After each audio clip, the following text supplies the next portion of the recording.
Hello friends, welcome back to anithajaganskitchen. இன்னைக்கு நம்ம Deepavali special jowar மாவு அதாவது சோள மாவு வச்சு எப்படி நம்ம முறுக்கு செய்யறதுன்னு பார்க்கலாம் வாங்க.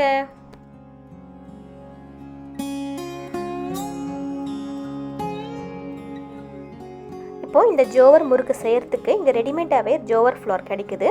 ஸோ அது வந்து நான் 2 கப்பு எடுத்திருக்கேன். ஸோ அதை நீங்கள் ஜல்லடி பண்ணி எடுத்து வச்சுக்கோங்க.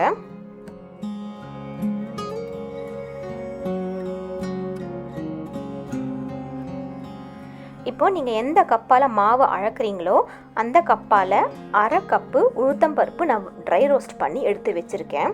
ஸோ அந்த ட்ரை ரோஸ்ட் பண்ண அந்த உளுத்தம்பருப்பை நீங்கள் வந்து மிக்சியில் நல்லா நைஸாக அரைச்சி அதையும் நீங்கள் சல்லடை பண்ணி எடுத்து வச்சுக்கோங்க. இப்போது 2 கப்பு ஜோவர் மாவுக்கு 1/2 கப்பு உளுத்தம் பருப்பு தான் நீங்கள் மெஷர் பண்ணணும். ஸோ நீங்கள் வந்து மிக்சியில் அரைச்சி அந்த மாவை நீங்கள் அழக்கக்கூடாது.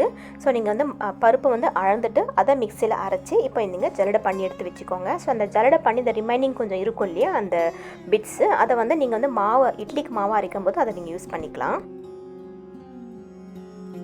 இப்போது இந்த மாவோட நான் வந்து 1.5 டீஸ்பூன் ஜீரகம் சேர்த்துக்கிறேன். அப்படி இல்லைனாக்கா நீங்கள் வந்து அஜ்வைன் சீட்ஸ் அதாவது ஓமம் அதையும் சேர்த்துக்கலாம். அது நல்ல ஒரு டேஸ்ட் கொடுக்கும். இப்போது 1 டீஸ்பூன் செசமி சீட்ஸ் அதாவது எள்ளு அதையும் நான் சேர்த்துக்கிறேன். இப்போது பெருங்காயத்தூள் ஒரு 1/2 டீஸ்பூன் மாதிரி நான் இங்கே சேர்த்துட்டு காரத்துக்கு நான் இங்கே ரெட் சில்லி பவுடர் நான் இங்கே சேர்க்குறேன். ஸோ ஒரு 1.5 டீஸ்பூன் மாதிரி இங்கே நான் சேர்த்துக்கிறேன். அது ஆப்ஷனல் தான், நீங்கள் வேணும்னா சேர்த்துக்கலாம். அடுத்தது உங்கள் டேஸ்ட்டுக்கு தகுந்த மாதிரி நீங்கள் சால்ட் ஆட் பண்ணிக்கோங்க. நான் இங்கே 2 டீஸ்பூன் சேர்த்துக்கிறேன்.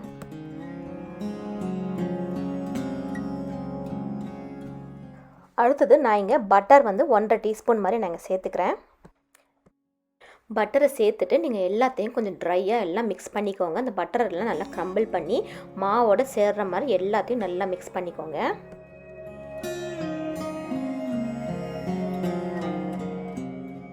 இப்போ என்ன பண்ணணும் அப்படின்னாக்கா நீங்கள் தண்ணி வந்து கொஞ்சம் கொஞ்சமாக சேர்த்து பிசைஞ்சிட்டே வாங்க. ஒரேடியாக தண்ணி ஊற்ற வேண்டாம். ஸோ கொஞ்சம் கொஞ்சமாக தண்ணி ஊற்றி நம்ம சப்பாத்திக்கு பிசைகிற மாதிரி பிசைஞ்சிட்டே வாங்க.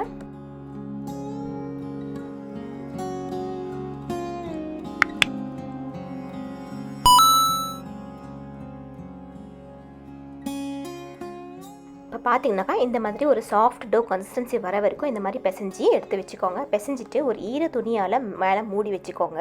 இல்லைனா மாவு வந்து ஹார்ட் ஆகிடும். உங்ககிட்ட என்ன முறுக்கு பிழியது இருக்கோ அதை நீங்கள் யூஸ் பண்ணிக்கலாம். நான் 2த்துலையும் செஞ்சு காமிக்கிறேன். நான் இங்கே ஸ்டார் தட்டு தான் யூஸ் பண்ணுறேன். ஸோ அதில் வந்து நான் இப்போ எண்ணெய் தடவிக்கிறேன். ஸோ ஒட்டாமல் இருக்கும்.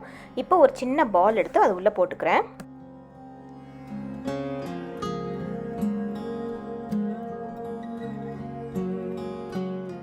இப்போ நான் இங்கே வந்து கிரீஸ் ப்ரூஃப் பேப்பர் அதாவது பேக்கிங் பேப்பரில் நான் வந்து இப்போ ரவுண்டாக ஸ்பைரலாக பிழிஞ்சிக்கிட்டே வரேன். ஸோ அந்த எண்ட் பிட்டை வந்து நான் க்ளோஸ் பண்ணிடுறேன். அப்படி இல்லைனாக்கா நீங்கள் எண்ணெயில் ஃப்ரை பண்ணும்போது அப்படி பிரிஞ்சு வந்துடும்.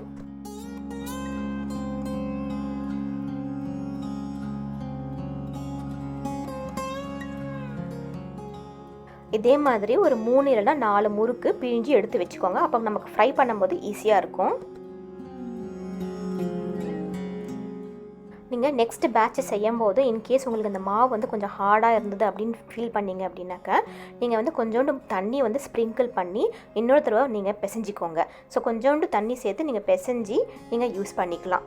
ஸோ ஏன்னா இந்த ஜோவர் மாவு தண்ணி இழுக்க தான் செய்யும். ஸோ நீங்கள் வந்து கொஞ்சோண்டு தண்ணி ஸ்ப்ரிங்கிள் பண்ணி பிசைஞ்சிக்கோங்க. ஒரு ஈர துணியால் நல்லா மூடிக்கோங்க. அது கொஞ்சம் ட்ரை ஆகாமல் இருக்கும்.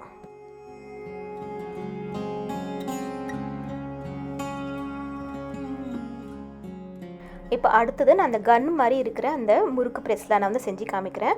ஸோ அதே மாதிரி நீங்கள் கொஞ்சோண்டு மாவு எடுத்து உள்ளே போட்டுட்டு நீங்கள் க்ளோஸ் பண்ணிக்கோங்க. நீங்கள் எதர் பேக்கிங் பேப்பரில் நீங்கள் வந்து பிழிஞ்சிக்கலாம். அப்படி இல்லைனாக்கா நீங்கள் வந்து ஓட்டக்கரண்டி இருக்கு இல்லையா, ரவுண்டாக இருக்கிற ஓட்டக்கரண்டி, அதில் வந்து நீங்கள் மேலே பிரிஞ்சிங்க அப்படின்னாக்கா நம்ம எடுத்து போடுறதுக்கு நம்ம எண்ணெயில் ஃப்ரை பண்ணும்போது ஈஸியாக இருக்கும். இப்போ நான் செய்கிறேன் பாருங்கள். இதே மாதிரி நீங்கள் அந்த கரண்டி மேலே டேரெக்டாக அப்படியே அதுலேயே நீங்கள் வந்து பிழிஞ்சிட்டே வரலாம் ரவுண்டாக.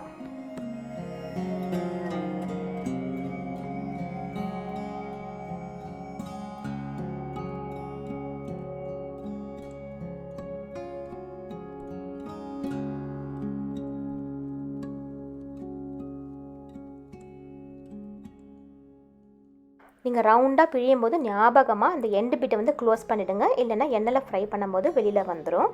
ஸோ இந்த மாதிரி கூட நீங்கள் ஸ்டிக் மாதிரி கூட அதாவது தின் ஸ்ட்ரிப்ஸ் மாதிரி கூட நீங்கள் வந்து பிழிஞ்சு எடுத்து வச்சுட்டு நீங்கள் ஃப்ரை பண்ணிக்கலாம்.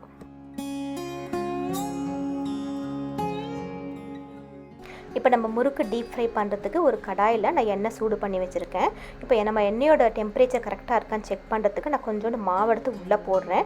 உள்ளே போட்ட உடனேயே அது மேலே வந்துடும். ஸோ வந்துருச்சு அப்படின்னாக்கா நம்மளுடைய ஆயிலோட டெம்பரேச்சர் கரெக்டாக இருக்குன்னு அர்த்தம். இப்போ நம்ம முறுக்கு செஞ்சு வச்சுருக்க அந்த கரண்டியை டேரெக்டாக அப்படி நீங்கள் வந்து திருப்பி போட்டிங்க அப்படின்னாக்கா அது தன்னால் அப்படியே அந்த முறுக்கு கீழே விழுந்துடும். அப்படி இல்லைனாக்கா நீங்கள் வந்து பட்டர் பேப்பரில் செஞ்சது கையால் எடுத்து அப்படியே மெதுவாக போடுங்க. அதை வந்து டீப் ஃப்ரை பண்ணி நம்ம எடுத்துடலாம்.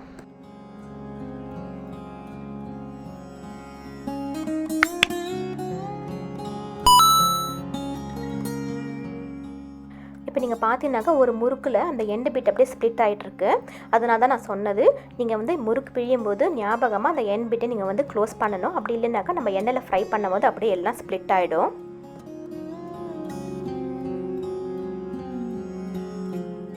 இப்போது இதே மாதிரி நம்ம எல்லா முறுக்கையும் நல்லா கிறிஸ்பியாக ஆகிற வரைக்கும் டீப் ஃப்ரை பண்ணி நம்ம செஞ்சு எடுத்துக்கலாம்.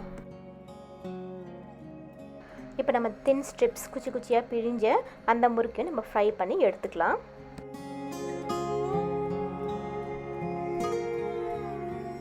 இப்போது சூப்பர் கிறிஸ்பியான தீபாவளி ஸ்பெஷல் ஜோவார் முறுக்கு ரெடி.